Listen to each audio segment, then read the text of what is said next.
نبی اکرم صلی اللہ علیہ وسلم کو دو ایسے نور عطا کیے گئے جو آپ سے پہلے کسی نبی کو نہیں دیے گئے۔ اللہ کے رسول صلی اللہ علیہ وسلم نے فرمایا اس شخص کی نماز ہی نہیں جس نے سورہ فاتحہ نہ پڑھی۔ بندے کے لیے کیا ضروری ہے اور اللہ سے اسے مانگنا چاہیے۔ ہم سرسری طور پہ بھی اگر اس کا اندازہ لگائیں کہ انسان کسی کی بھی تعریف کرے، کہتے تاج محل کتنا خوبصورت ہے، کہ بس کسی نے ہمارے ساتھ خیر کا معاملہ کیا اور اسے کہ نکل لے پتلی گلی تو نے کر دیا اپنا کام، باقی میں مسجد میں جا کے نا مصلی بچھا کے اللہ تیرا بہت شکر ہے میرا کام ہو گیا۔ کوئی تو ہے جو اس کائنات کو چلا رہا ہے، اتنی ویل بیلنسڈ ہو کے چل رہی ہے، صبح شام کا اپنا نظام ہے، اوقات کا اپنا ایک، بالغ ہونے کے قریب پھر وہ بچہ بالغ ہوتا ہے، پھر جوانی آتی ہے، پھر بڑھاپے کی طرف، پھر اخیر میں جا کے اللہ پاک فرما رہے ہیں میں نے جب پیدا کیا یہ چھوٹا سا بچہ منا چنا سا ایک دم، بڑی خوشیاں ہوئی تھی، اخیر میں نے اس کو اتنی بہاریں اس نے دیکھی ہیں اور اس کے اب سر کے بال سفید ہونے لگے ہیں، وَمَن نُعَمِّرْهُ نُنَكِّسُهُ فِي الْخَلْقِ، ہم بڑھاپے میں اس کے عادات و اطوار کو پھر ایسے ہی بنا دیتے ہیں جیسے بچہ تھا۔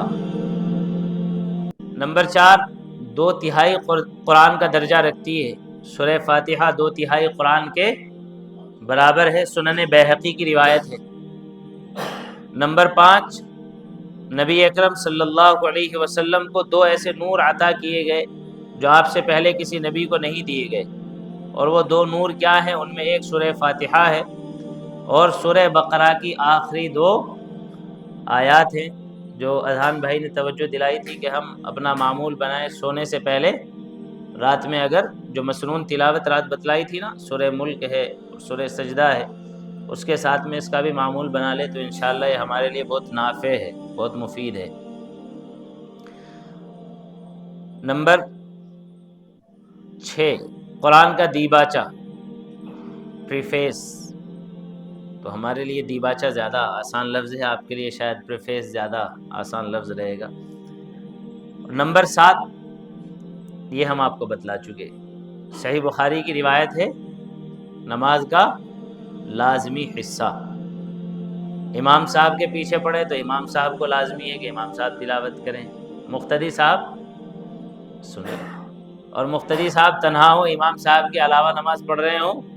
منفرد جسے کہتے ہیں، تو پھر وہ خود ضرور تلاوت کریں گے، سورہ فاتحہ چھوٹ جائے گی نماز نہیں ہوگی، ٹھیک ہے جی۔ اگر سورہ فاتحہ چھوٹ جائے تو نماز بھولے سے چھٹی تو سجدہ سہو واجب ہو جائے گا۔ تو اللہ کے رسول صلی اللہ علیہ وسلم نے فرمایا اس شخص کی نماز ہی نہیں جس نے سورہ فاتحہ نہ پڑھی ہو۔ اس سورت میں کتنی آیات ہیں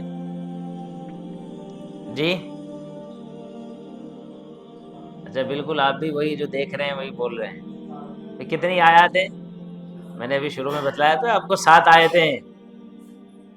آپ نے دیکھا 1 سے 3، اچھا سبحان اللہ، کیا سمجھ رہے ہیں؟ ہمیں نہیں پتا ہے، 3 آیتیں ہیں، 1 سے 3 تک اللہ کی وحدت کا بیان ہے۔ ٹوٹل آیت کتنی ہے جی؟ 7۔ آیت نمبر 1 سے 3 تک اللہ کی وحدت کا بیان ہے، اللہ کی حمد و ثنا اور بڑائی۔ آیت نمبر 4 میں اللہ اور بندوں کے درمیان کا جو عہد و پیمان ہے اس کا تذکرہ ہے، اس کی ذرا وضاحت انشاءاللہ بھی آپ کی خدمت میں آ جائے گی۔ آیت نمبر 5، 6 اور 7 یعنی بعد کی 3 آیتوں میں بندے کے لیے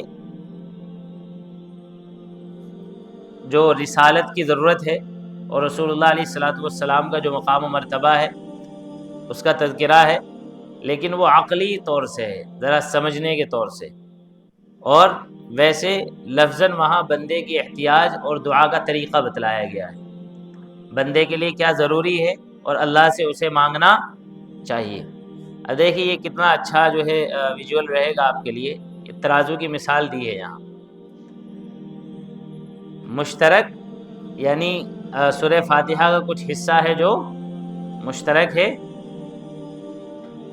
ایک عہد ہے اور اللہ کی طرف سے مدد کا ایک بیان ہے، تو بندہ اور اللہ، اور اس کے بعد اللہ تبارک و تعالیٰ کا ابتدا میں ذکر ہے اور امتحان 5 سے 7 آیت میں وہ بندے کی عبدیت کا تذکرہ ہے۔ بھائی یہ 3 حصے یہی تو ہوئے نا، 1 سے 3 تک اللہ پاک کی ذات کے تعلق سے، آیت نمبر 4 بندے اور اللہ کے درمیان کا جوڑ اور تعلق، اور آیت 5 اور 6 بندے کے بندہ ہونے کو ذکر کیا گیا ہے۔ ابتدائی آیات میں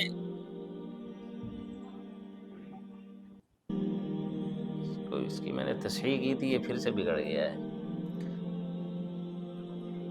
ابتدائی آیات میں جو غور و فکر کا حاصل ہے، دراصل جو ابتدائی 4 آیات ہیں ان میں نمبر 1 یہ ذکر کیا گیا کہ حقیقی محسن کی پہچان اور اس کے لیے جو اظہار تشکر انسان کا ہونا چاہیے، یعنی سب سے پہلی جو آیت ہے الحمدللہ رب العالمین۔ ہمارے پاس چونکہ وقت بہت کم ہے تو اس لیے میں تھوڑا سا اسٹریٹ ہی اس کو شروع کر دیتا ہوں بغیر تمہید کے۔ الحمدللہ رب العالمین، کل شکر و ثنا اللہ کے لیے ہے جو تمام جہانوں کا مالک اور پروردگار ہے۔ جن کو اردو میں سمجھ نہ آئے بھائی ترجمہ وہ انگلش میں دیکھ لیجئے گا، یہ اردو کی تحریر جسے سمجھ نہ آئے وہ یہاں اس سے استفادہ کرتا جائے، ترجمے کو لیکن بہت غور سے سمجھے اور دیکھے۔ تو اللہ تبارک و تعالیٰ نے یہاں اس آیت میں ذکر فرمایا تمام تعریف کس کے لیے؟ اللہ کے لیے۔ ہم سرسری طور پہ بھی اگر اس کا اندازہ لگائیں کہ انسان کسی کی بھی تعریف کرے، ابتداً کسی کی بھی تعریف کرے، کوئی انسان انسان کی تعریف کرے، کوئی انسان انسان کی بنائی ہوئی کسی چیز کی تعریف کرے، انسان کو کوئی عام ایسا منظر بھا جائے جسے نیچر کہا جاتا ہو، کہ کوئی نیچرل سین اس طرح کا ہو، مثال کے طور پہ کشمیر کی طرف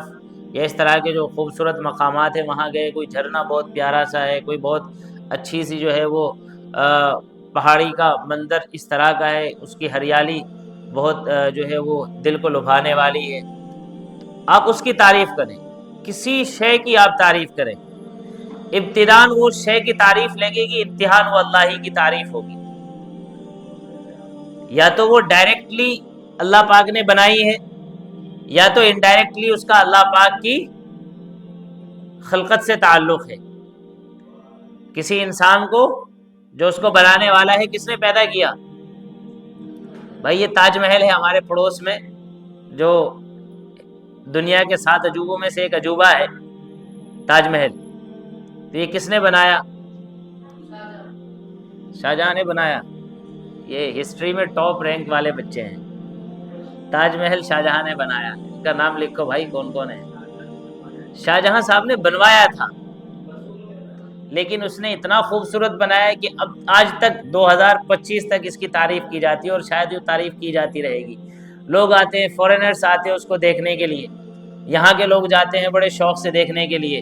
کہتے تاج محل کتنا خوبصورت ہے۔ تو اصل میں جتنی تاج محل کی تعریف ہے، اگرچہ بندے کا ذہن بھی وہاں نہ جائے، یا تو اس کے شعور میں بات ہے، تحت شعور میں رہے گا کہ اصل میں تعریف اس کی ہے جس نے اسے بنایا ہے۔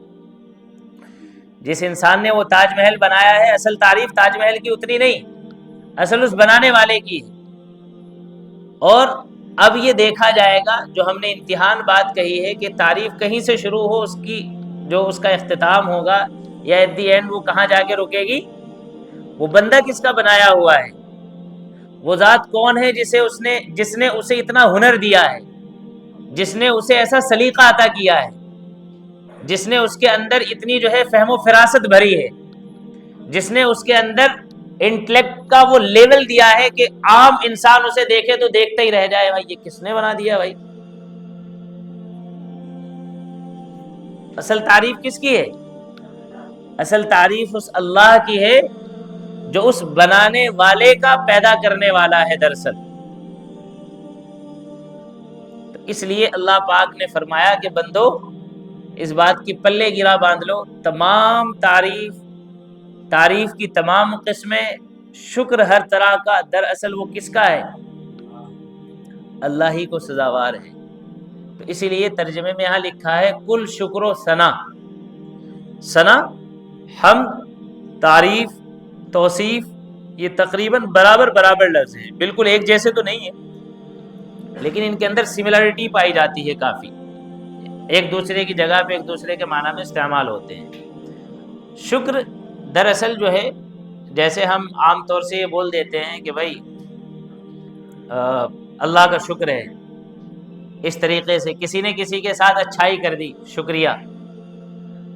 تو اللہ نے اسے وہ جذبہ دیا، تبھی تو اس نے اچھائی کی نا آپ کے ساتھ۔ تو یہ بھی دراصل شکر کس کا ہے؟ اس ذات پاک کا ہے۔ لیکن اس کا معنی یہ نہیں ہے کہ ہمیں بندوں کے لیے شکر گزار نہیں ہونا چاہیے، کہ بس کسی نے ہمارے ساتھ خیر کا معاملہ کیا اور اسے کہ نکل لے پتلی گلی، تو نے کر دیا اپنا کام، باقی میں مسجد میں جا کے نا مصلی بچھا کے اللہ تیرا بہت شکر ہے میرا کام ہو گیا۔ نہیں، آپ کے لیے اللہ نے ذریعہ وہی بنایا ہے، آپ اس کو بھی تھینکس کہیے، لیکن اصل آپ اللہ کے بھی شکر گزار رہیے کہ وہ ذات بابرکت اور وہ بلند رحمت اور وسیع وسعت رکھنے والی ذات اور انسان کا خیال اور اس سے پیار کرنے والی ذات، کہ جس نے اس کی ضرورت کے وقت میں کسی انسان کو اس کی ضرورت کے پورا ہونے کا سبب بنایا ہے۔ ٹھیک ہے بھائی؟ تو سب کچھ کس کے لیے ہے؟ اللہ ہی کے لیے۔ اچھا، اب جو ہے یہاں آپ دیکھ رہے ہیں کچھ چیزیں جو آپ کو اب ساتھ ساتھ ذہن میں آ جائیں گی۔ کائنات خود بخود پیدا، بولو بھائی، تھوڑا سا اس کو نا انٹریکٹیو رکھتے ہیں، بہت وہ تقریر تو ہوتی رہتی ہے الحمدللہ، تقریری نہ کر کے اس کو، کائنات خود بخود پیدا ہوئی ہے بھائی؟ کوئی ڈارونزم والا یا وہ تو نہیں ہے؟ اس سے کون تھا بھائی وہ جو یہ کہتا ہے بگ بینگ والا ہے جی؟ اسٹیفن ہاکنگ، اور بھی میرے خیال سے ایک دو نام اور بھی ہیں اس طرح کے، جو لوگ یہ کہتے ہیں بھائی بگ بینگ کی تھیوری جو ہے وہ، تو اس سے پہلے اب ان کی لائٹ چلی جاتی ہے، بگ بینگ سے پہلے ان کی لائٹ نہیں ہے، ان کی لائٹ وہ ٹیوب لائٹ جلتی ہے بگ بینگ کی تھیوری جہاں سے شروع ہو رہی وہاں سے، اس کا وجود کیا ہے نہیں پتا۔ اس کے بعد اس قدر حماقت ہے کہ اس کو بڑھاوا دیا جائے، سارے اتفاقات ہوتے چلے آ رہے ہیں، ہم یہاں اکٹھے ہو گئے اتفاق سے، پیدا بھی ہو گئے اتفاق سے، کھا بھی لیا اتفاق سے، ٹھیک ہے بھائی، اور یہ ساری دنیا اس کے اندر اتھل پتھل سب کچھ اتفاق سے ہی ہو رہی ہے۔ تو یہ کتنے سارے اتفاقات ہو سکتے ہیں؟ تو عقل خود بخود منع کرتی ہے کہ بھائی خود یہ اپنے آپ سے نہیں، کوئی تو ہے جو نظام ہستی، کوئی تو ہے جو اس کائنات کو چلا رہا ہے، اتنی ویل بیلنسڈ ہو کے چل رہی ہے، صبح و شام کا اپنا نظام ہے، اوقات کا اپنا ایک، بچوں کے پیدا ہونے بڑھنے،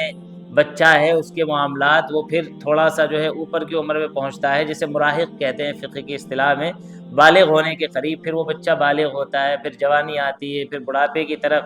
پھر اخیر میں جا کے اللہ پاک فرما رہے ہیں میں نے جب پیدا کیا یہ چھوٹا سا بچہ منا چنا سا ایک دم،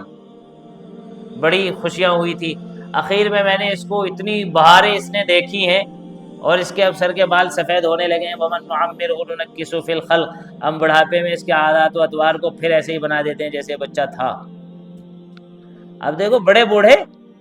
ایک بات کو ایک مرتبہ پوچھ لیں گے، 2 مرتبہ پوچھ لیں گے، 10 مرتبہ پوچھ لیں گے، ہمیں بڑا احترام کرنا چاہیے، ان کی خدمت کرنی چاہیے، اور یہ بڑی سعادت ہے، اللہ جسے توفیق عطا کر دے۔ لیکن ہم کچھ ایسا ہو جاتا ہے ہمارا معاملہ، ابھی تو بتایا ہے بھائی کتنی مرتبہ بتانا پڑے گا، غلط بات ہے۔ لیکن ہمیں ادھر اشارہ کرنا مقصود ہے کہ جیسے بچہ ایک چیز کو کئی مرتبہ پوچھتا ہے، کئی مرتبہ سمجھنے کی کوشش کرتا ہے، اسے نہیں سمجھ آتا، وہ اپنے آپ سے جو ہے اپنی ساری ضرورتیں نہیں پوری کر سکتا، کرنی پڑتی ہے، تو بڑے بوڑھوں کا بھی معاملہ اللہ سے دعا یہ کرنی چاہیے کہ اللہ ہمیں باصحت صحت رکھے اور ہماری عمروں میں اور صحتوں میں خوب برکت عطا فرمائے، کسی کا محتاج نہ بنائے رب تعالیٰ۔ لیکن سورہ یاسین کی اس آیت کے اندر